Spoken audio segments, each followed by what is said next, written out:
Non è il momento di fare polemiche, quelle le lascio fare a loro. In questa fase il PD si deve concentrare sulle primarie di fine mese.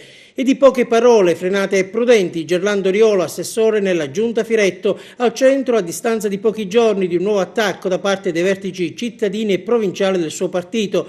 Gli vengono contestate le dichiarazioni rilasciate durante la seduta del Consiglio Comunale di venerdì scorso.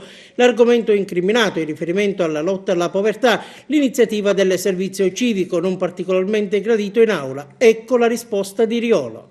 Per quanto ne so io e per le persone con cui parlo io, e sono tante perché sono un continuo ricevere persone con bisogni soprattutto di tipo economico e di tipo sociale, non ho riscontrata questa contrarietà al servizio civico. Sicuramente non è il modo clientelare che prima era in essere, e cioè il fatto di distribuire a pioggia contributi di 80 euro, contributi di 70 euro, di 100 euro, così come era in uso prima. Ad alzare il polverone il segretario provinciale del PD Giuseppe Zambito e la segretaria cittadina Silvia Licata. Non hanno gradito le parole di Riolo che, si legge in una nota, hanno insinuato una gestione clientelare delle precedenti amministrazioni. Un fatto grave, proseguono, che ci costringe a chiedere un chiarimento pubblico per difendere l'onorabilità del partito e dei suoi rappresentanti istituzionali,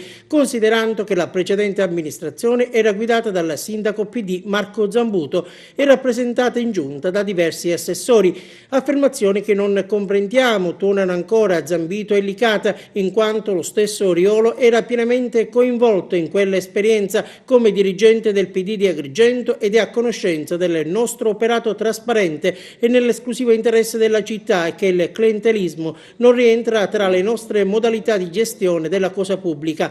Bisogna avviare subito, osservano i due segretari del PD, una riflessione su questa esperienza amministrativa da fare immediatamente dopo le primarie del 30 aprile.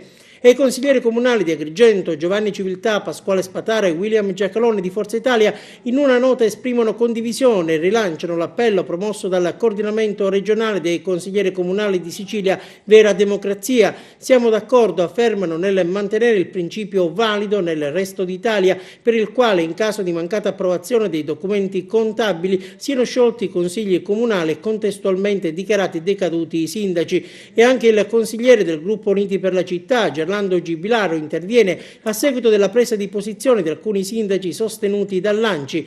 Dal momento che l'ANCI rappresenta non solo i sindaci ma anche i consigli comunali, diretta espressione delle comunità locali, la invito a non intestarsi questo genere di battaglie portate avanti dai sindaci che vorrebbero sottrarsi alle loro responsabilità e restare in carica, conclude Gerlando Gibilaro.